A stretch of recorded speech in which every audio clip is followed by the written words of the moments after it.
Hello rayon, welcome back. Python series में आज फिर से स्वागत करते हैं। आज हम लोग डिस्कस करेंगे यूनिट 2 के बारे में। ऑलरेडी मैंने यूनिट 1 कवर कर रखी है, जहाँ पे मैंने डिस्कस किया था पाइथन वेरिएबल्स क्या होते हैं, बेसिक ऑपरेशन के बारे में, जहाँ पे डेटा टाइप को भी डिस्कस किया था। यूनिट 2 में है प्रोग्राम फ्लो कंट्रोल और कंडीशनल ब्लॉक के बारे में। चलिए एक एक करके हम इसको पूरा कवर करते हैं। नाउ हम लोग यहाँ पे देखेंगे कि इफ़ एल्स कैसे लगता है, कैसे यूज़ होता है, फॉर लूप के बारे में पढ़ेंगे, जहाँ रेंज, स्ट्रिंग, लिस्ट और डिक्शनरी के बारे में भी हम थोड़ा यहाँ पे जानेंगे। सबसे पहले बात करते हैं यूज़र इनपुट के बारे में पाइथन की। देखिए, जब पहले जो वर्जन था जहाँ पे 2.7 की अगर बात करें, तो वहाँ पे यूज़ होता था raw underscore input function, user से इनपुट लेने के लिए। आप यहाँ पे देख सकते हैं, यहाँ पे एग्जाम्पल, यहाँ पे हम लोग एक वेरिएबल है नेम, और हम लोग रॉ अंडरस्कोर इनपुट डालते थे यूज़र से इनपुट लेने के लिए, और ये वेरिएबल जो है नेम, इसमें हम लोग वैल्यू को स्टोर करते थे। नाउ जैसे ही वर्जन अपडेट हुआ, 3.6 आया पाइथन में, तब इस्तेमाल होने लगा input function. Basically input function similar है रॉ अंडरस्कोर इनपुट के। बेसिकली जो रॉ अंडरस्कोर इनपुट है, ये ओल्डर वर्जन में काम आता था, और जो इनपुट फंक्शन है वो न्यू वर्जन में काम आता है। नाउ हम लोग क्या कर लेते हैं, सबसे पहले यहीं पे एक जुपिटर फाइल को बनाते हैं। जुपिटर फाइल यहाँ पे रखेंगे हम लोग यूनिट 2। यहाँ पे लोग इसको नाम दे देते हैं यूनिट 2। और सबसे पहले बात करते हैं हम लोग रॉ इनपुट के बारे में। ये पहले वर्जन था 2.7, इसमें इस्तेमाल होता था रॉ अंडरस्कोर इनपुट। ये फंक्शन इस्तेमाल होता था बेसिकली इनपुट लेने के लिए। कैसे करते थे, मान लो हमने एक वेरिएबल दिया नेम, इसके अंदर रॉ इनपुट डाला, और इसी में हम लोग ने लिख दिया कि इंटर योर नेम। ठीक है, इंटर योर नेम। हम लोग इस तरह यूजर से इनपुट लेते थे। अब इसकी रन कराएंगे, बेसिकली एरर शो करेगा, क्योंकि name raw input is not defined yet, because ये जो अपडेट वर्जन में रॉ इनपुट हट गया। अब क्या आ गया यहाँ पे, ये इनपुट आ गया, इनपुट फंक्शन। हम लोग इनपुट करेंगे, हम लोग अपना नाम डिफाइन करेंगे, जैसे विकास। इंटर करेंगे तो बेसिकली ये हमारा नाम इंटर हो जाएगा। ठीक है, हमने इंटर नाम को इनपुट कर लिया है, किस फंक्शन से, इनपुट फंक्शन से। बेसिकली मैं अगर बता दूं, जो रॉ इनपुट है यहाँ पे जो मैंने अभी डिस्कस किया, ये ओल्डर वर्जन में अगर आप जुपिटर पे काम करेंगे तो ये इस्तेमाल नहीं होगा। ना आगे बढ़ते हैं, बात करते हैं यहाँ पे, हम लोग आगे बढ़ते हैं, बात करेंगे कंट्रोल फ्लो के बारे में। सबसे पहले देखेंगे if statement. If statement basically, अगर हम कंडीशन की बात करते हैं इफ स्टेटमेंट के अंदर, तो वहाँ पे हम लोग इक्वल टू का इस्तेमाल कर सकते हैं, नॉट इक्वल टू का इस्तेमाल कर सकते हैं, लेस देन का इस्तेमाल कर सकते हैं, लेस देन इक्वल टू का भी इस्तेमाल कर सकते हैं, ग्रेटर देन और ग्रेटर देन और इक्वल टू का इस्तेमाल यहाँ पे करेंगे।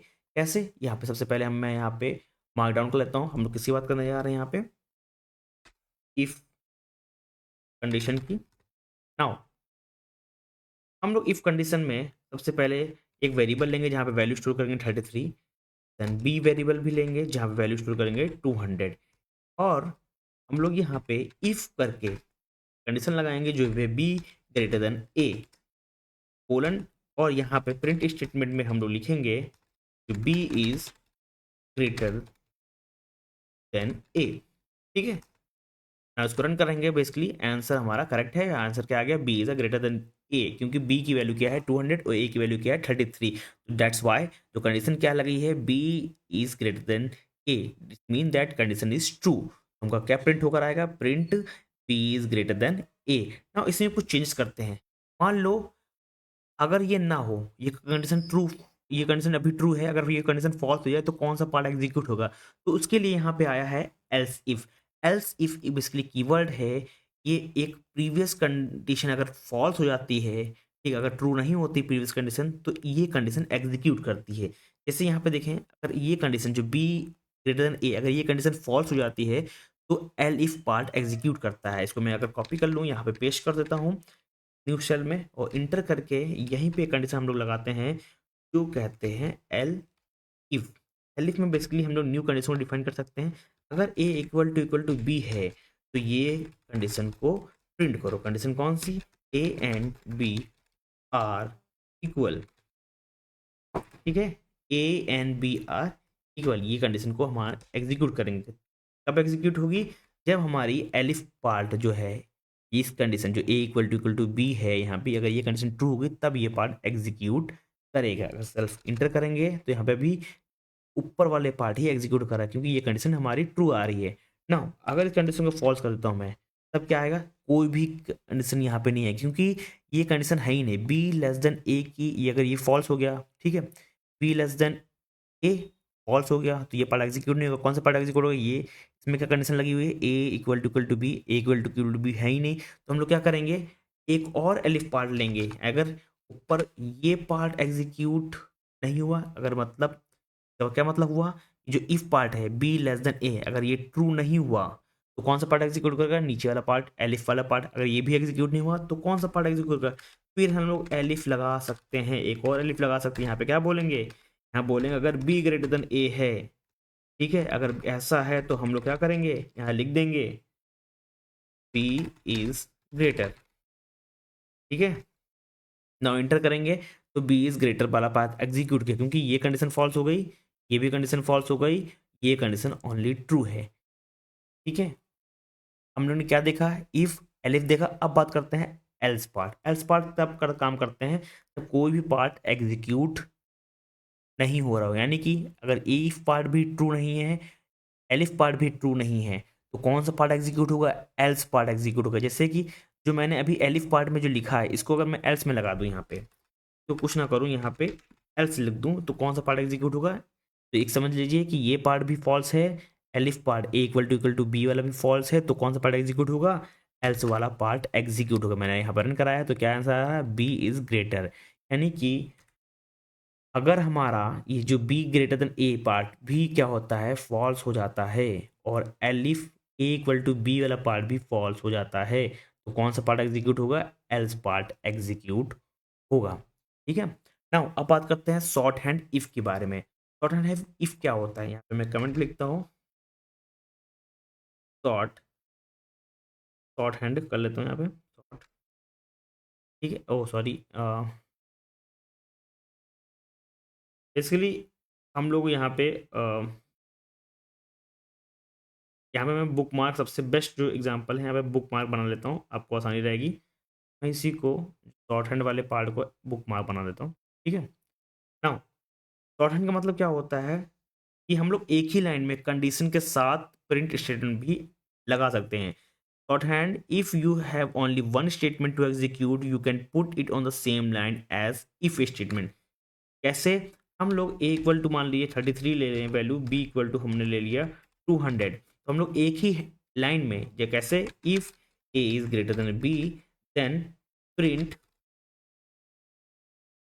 ए इज ग्रेटर देन बी। ये क्या हुआ, हमने क्या किया कि ये एक ही वैल्यू है, जो एक ही कंडीशन है बेसिकली, इसी में हम लोग ने लगा लिया, यानी कि एक ही लाइन में हम लोग ने प्रिंट स्टेटमेंट भी लगा लिया, ठीक। अगर हमारे पास एक ही स्टेटमेंट है, ये भी रिजल्ट नहीं दे रहा क्योंकि यहाँ पे कंडीशन क्या लगाया हुआ है, ए ग्रेटर देन बी, तो ए की वैल्यू हम लोग बढ़ा देते हैं, ए की वैल्यू कर देते हैं 333 और बी की वैल्यू कर देते हैं 200। अब इसको रन कराएंगे तो बेसिकली ये पार्ट हमारा क्या हो जाएगा, एग्जीक्यूट हो जाएगा। इसको बोलते हैं shorthand if. Now short hand if else की अगर बात करें हम लोग, तो सेम कंडीशन ले लेते हैं, ए इक्वल टू 2 ले लेंगे और बी इक्वल टू 30 ले लेते हैं, ठीक। नाउ हम लोग एक ही लाइन में इसको एग्जीक्यूट करेंगे, कैसे करेंगे, सबसे पहले हम लोग क्या लगाते हैं यहाँ पे, इसकी सबसे पहले डिफरेंशियल समझ लेते हैं। If you have only one statement to execute, one for if and one for else, you can put it in all in the same line. कैसे, हम लोग प्रिंट करेंगे इसको, ए को, अगर ये कंडीशन ट्रू है, if A is greater than B, ठीक। एल्स, अगर ये कंडीशन ट्रू नहीं है तो कौन सा पार्ट एग्जीक्यूट होगा, एल्स वाला पार्ट एग्जीक्यूट होगा, तो क्या प्रिंट होगा, बी हमारा प्रिंट होगा, ठीक है। इसको क्या बोलते हैं, शॉर्ट हैंड इफ एल्स बोला जाता है, ठीक। एक और एग्जांपल लेते हैं, if A equal to 330, B equal to 330, यहाँ पे कंडीशन लगाएंगे, प्रिंट प्रिंट करो ए को, अगर A is greater than B है, एल्स प्रिंट करो किसको, इक्वल को, प्रिंट करो इक्वल को, अगर if A equal to B है, एल्स प्रिंट कर दो किसको, बी को, ठीक। एल्स प्रिंट कर दो किसको, बी को प्रिंट कर दो। इंटर करेंगे तो क्या प्रिंट होकर आ रहा है, इक्वल। क्यों, क्योंकि ए की वैल्यू क्या है 330 है और बी की वैल्यू भी 330 है, तो कौन सा पार्ट एग्जीक्यूट हुआ, ये वाला पार्ट एग्जीक्यूट हुआ, ये वाला पार्ट, ठीक है। नाउ इसको समझा देता हूँ कैसे वर्क करता है। देखो प्रिंट करेगा ए जब ये स्टेटमेंट ट्रू होगी, अदरवाइज प्रिंट करो ये जब ये कंडीशन ट्रू हो, अदरवाइज प्रिंट कर दो बी को। ठीक है, समझ में आ गया? इसको बोलते हैं shorthand if else. Now अब इसी में बात आती है एंड और नॉट की। नाउ ये देखें कैसे वर्क करता है। हम लोग ए इक्वल टू 200 ले लेते हैं, बी इक्वल टू 30 ले लेते हैं, सी इक्वल टू 500 ले लेंगे। ठीक है, now if A is greater than B and C is greater than A, then print करो कि both are true, both condition are true. ठीक है, नाउ इंटर करेंगे तो यहाँ देखो क्या आ रहा है, बोथ कंडीशन आर ट्रू। कैसे? If A is greater than B, A की वैल्यू क्या है 200 और बी की वैल्यू क्या है 333, यानी कि ये कंडीशन ट्रू है। और यहाँ पे क्या लगा हुआ, एंड लगा हुआ है, तो दूसरी कंडीशन भी हमको क्या चाहिए, ट्रू चाहिए। तो ये कंडीशन देखते हैं, सी ग्रेटर देन ए, सी की वैल्यू कितनी है 500 और बी ए की वैल्यू कितनी है 200, यानी कि सी बड़ा है, दोनों कंडीशन क्या हो गई, ट्रू हो गई। तो हमारा क्या प्रिंट होकर आएगा, print both are condition are true. ठीक है, ये कंडीशन हमारा प्रिंट होकर आएगा। एंड का मतलब क्या होता है, ये बेसिकली लॉजिकल ऑपरेटर है।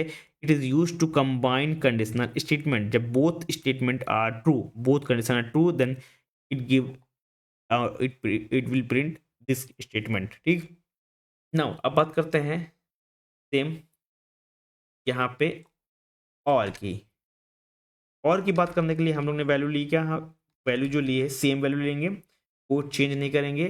बस खाली डिफरेंस क्या होगा, यहाँ पे जो सी ग्रेटर देन ए था तो हम यहाँ पे चेंज कर देंगे, यहाँ पे क्या चेंज कर देंगे कि ए ग्रेटर देन सी। ठीक है, ये कंडीशन ट्रू है। यहाँ पे लिख देता हूँ मैं, इसको चेंज कर देता हूँ, यहाँ पे लिख देता हूँ ट्रू। ठीक है, एंटर करेंगे।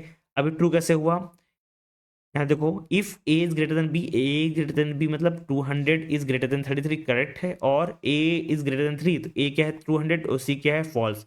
यानी कि और कहता है क्या है कि हमको खाली एक कंडीशन ट्रू चाहिए। ठीक, एक कंडीशन अगर ट्रू मिल गई तो हमारा स्टेटमेंट क्या हो गया, ट्रू हो गया। तो यहाँ पे ए ग्रेटर देन बी वाली कंडीशन ट्रू हो गई और ए ग्रेटर देन सी वाली कंडीशन फॉल्स हो गई। तो और कहता है कि और it is a logical operator is used to combine conditional statement when only one statement true, then we will print this statement.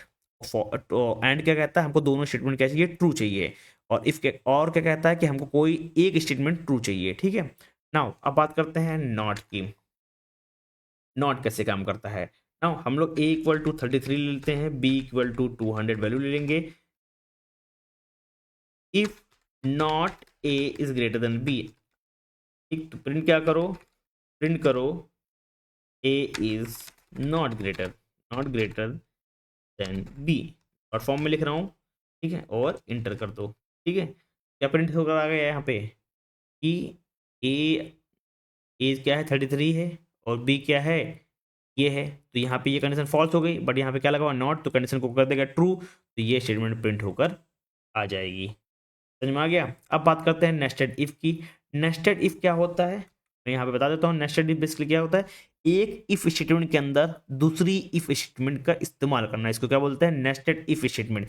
हमारे पास देखो यहाँ पे x इक्वल टू 41 लिया है इफ, और जो x क्या है ग्रेटर देन 10 लिया है, एक स्टेटमेंट इफ ये हो गई, इसी के अंदर एक और इफ स्टेटमेंट यहाँ पे लगा हुआ है, यानी कि एक इफ स्टेटमेंट के अंदर अनदर इफ स्टेटमेंट, इसको क्या बोलते हैं, नेस्टेड इफ स्टेटमेंट यहाँ पे बोला जाता है। ठीक है, नाउ कैसे वर्क करता है वो देखो। यहाँ पे हम लोग यहाँ पे सेम एग्जांपल में करता हूँ, यहाँ पे x इक्वल टू 41 और if x is greater then 10 तो क्या प्रिंट करेगा, प्रिंट होगा अबव 10। ठीक है, इसी के अंदर हम क्या लगाते हैं, if x is greater then 20 तो क्या प्रिंट करेगा, प्रिंट कर देगा एंड आल्सो अबव 20। ठीक है, यहाँ पे लगा देंगे एल्स पार्ट। एल्स पार्ट में क्या आएगा, प्रिंट बट नॉट अबव 20। ठीक, इंटर करेंगे तो हमारा पार्ट कौन सा एग्जीक्यूट हो रहा है, देखो X greater than X equal to 41, यानी कि एक्स की वैल्यू क्या है, वेरिएबल की 41 है। यहाँ पे कंडीशन क्या लगे, if x is greater then 10 तो ये प्रिंट करो, तो ये प्रिंट होकर आएगा। अगर एक्स 20 से भी बड़ा है तो क्या प्रिंट करो, ये प्रिंट करो, यानी कि दो स्टेटमेंट प्रिंट होकर आएंगे, सबसे पहले अबव 10 और ये वाला पार्ट, क्योंकि दोनों कंडीशन क्या है, ट्रू है। ठीक है, अगर दोनों कंडीशन ट्रू ना होती, मान लो इसकी वैल्यू है 5, तो कौन सा प्रिंट होता, ये वाला पार्ट प्रिंट होता, लास्ट वाला एल्स पार्ट प्रिंट होता। तो यहाँ पे देखो, यहाँ पे देखो क्या है, एल्स पार्ट प्रिंट होता, बट एल्स पार्ट किसका, ई वाले कंडीशन का एल्स पार्ट प्रिंट होगा। तो इसके लिए हम लोग क्या करेंगे, लास्ट में यहाँ पे एल्स प्रिंट दिस, ठीक, एंटर करेंगे तो दिस वाला पार्ट एग्जीक्यूट यहाँ पे हो रहा है। ठीक है, अगर ये कंडीशन ट्रू हो गई, क्योंकि अभी 5 है तो ये कंडीशन फॉल्स हो गई, तो लूप के अंदर ही नहीं जाएगा नेक्स्ट के, तो कौन सा प्रिंट होगा, एल्स पार्ट प्रिंट होगा। अगर इसकी वैल्यू में बढ़ा चेंज कर दूं, मान लो इसको कॉपी कर लेता हूँ, यहाँ पे पेस्ट कर लेता हूँ, इसकी वैल्यू में मैंने बढ़ा दिया 40 कर दिया और इंटर करेंगे। अब ये पार्ट क्यों एग्जीक्यूट हो रहा, क्योंकि पहली कंडीशन ट्रू हो गई तो लूप के अंदर आ गया, इफ कंडीशन के अंदर आ गया, तो ये भी चेक करेगा कि x ग्रेटर देन 20 है कि नहीं है। तो इसीलिए ये कंडीशन और ये कंडीशन दोनों यहाँ पे प्रिंट हो रही हैं। ठीक है, नाउ मूव करते हैं, अब बात करते हैं पास स्टेटमेंट की। बेसिकली पास स्टेटमेंट क्या होता है कि if statement cannot be empty, but if you have some reason have an if statement with no content put it in the pass statement. इसका क्या मतलब हुआ, देखो जब भी हम लोग कोई कंडीशन लगाते हैं, कोई इफ स्टेटमेंट लगाते हैं, अगर हमारे पास कोई भी कंटेंट नहीं है तो क्या शो कर देगा, एरर शो कर देगा। इस एरर को अवॉइड करने के लिए हम लोग पास स्टेटमेंट लगाते हैं। कैसे, देखो यहाँ पे मान लो ए इक्वल टू हमारे पास क्या है 33 है, और बी इक्वल टू क्या है हमारे पास 200 है। ठीक है, अगर इफ बी ग्रेटर देन ए कर लेते हैं और कोई भी प्रिंट स्टेटमेंट नहीं लगाते तो क्या शो करेगा, यहाँ पे देखो एरर शो कर रहा है। और इस एरर को ओवरकम करने के लिए अगर हम लोग यहाँ पे पास लगा दें तो यहाँ पे क्या करेगा, ये एरर नहीं शो करेगा। आप देख सकते हैं यहाँ पे मैंने कुछ नहीं लगाया है। ठीक है, तो एरर शो कर रहा है, कह रहा है इनकम्प्लीट इनपुट, और हमने यहाँ पे पास स्टेटमेंट लगा दिया है, तो क्या कर रहा है कि जो एरर आ रही है इसको ओवरकम कर दिया है, कोई भी एरर यहाँ पे शो नहीं होगी, क्योंकि हमने इस स्टेटमेंट को क्या कर दिया, पास कर दिया है with the help of pass statement. ठीक है, अब ये एरर को अवॉइड कर देगा। ये है इफ स्टेटमेंट।